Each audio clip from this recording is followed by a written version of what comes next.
nangyari sa hangal na si Kales, hindi ba niya tayo pinatay? Hindi niya magawa dahil nakatakas ako, ayaw kong gawin pero sa kasamaang palad kailangan ko, mas mahalagang iligtas ka, kung iniisip mo kung nasaan si Kales, huwag kang mag-alala, nalaman ko na pinatay siya ng sarili kong ama. Ginawa niya talaga? Sa sandaling iyon, si Goku ay nasa isang estado ng pagkalito. Sa simula pa lang ay ang plano niya ay patayin ang Demon King, ngunit napagtanto niya na ang kaisipang ito ay nagbabago, unti-unti, at higit pa sa kanyang isipan, ang ideyang ito ay lalong lumalayo sa mga iniisip ng Saiyan.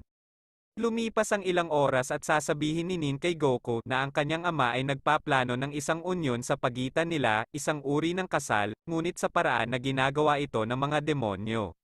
Si Goku tulad ni Nin ay umibig at tatanggapin ang kahilingang ito kung sasabihin niya sa kanyang ama. Ang dalawang ito noong panahong iyon ay pumunta sa kanyang ama at ito ang nagbuklod sa kanila sa pamamagitan ng isang ritual ng dugo. Ginawa nito na si Goku ay mayroon na ring dugo ng mga demonyo na ginawa siyang demonyo tulad ni Nin, kaya ang Saiyan ay magiging kalahating demonyo at kalahating mortal.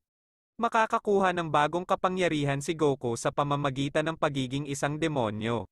Sa paglipas ng panahon, nagkaroon ng anak sina Goku at Nin, na tatawagin nilang Aaron, ang isang ito ay isisilang na may di masusukat na kapangyarihan. Napakalakas ng kanyang kapangyarihan na kahit na sa lahat ng universe ay nararamdaman ito, sa wakas ay natupad ang pagnanais ng Demon King. Maging si Nin ay namangha nang makita ang kapangyarihan ng kanyang anak na si Aaron.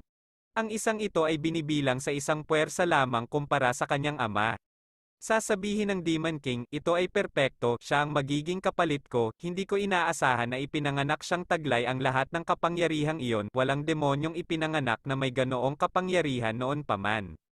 Aaron, igagalang ka ng lahat sa universe na ito, kapag lumaki ka, ikaw ang taong magpoprotekta sa multiverse at ikaw ang mag-aayos ng mga bagay-bagay.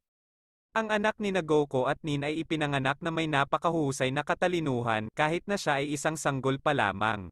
Lumipas ang ilang taon at lumaki na si Aaron. Itinuro sa kanya ng kanyang mga magulang ang lahat ng dapat niyang malaman. Nahigitan pa nito ang kapangyarihan ng kanyang ama. Ngunit si Goku mula nang ipanganak ang kanyang anak, hindi siya nagsanay anumang oras.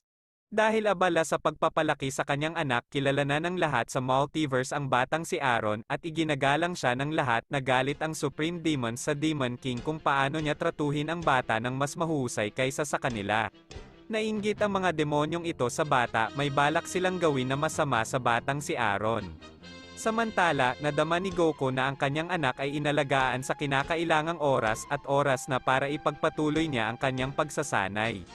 At kaya nga, magsisimulang magsanay si Goku kasama ang kanyang anak at sa unang pagkakataon, sinabihan ni Goku si Aaron na atakihin siya ng buong lakas.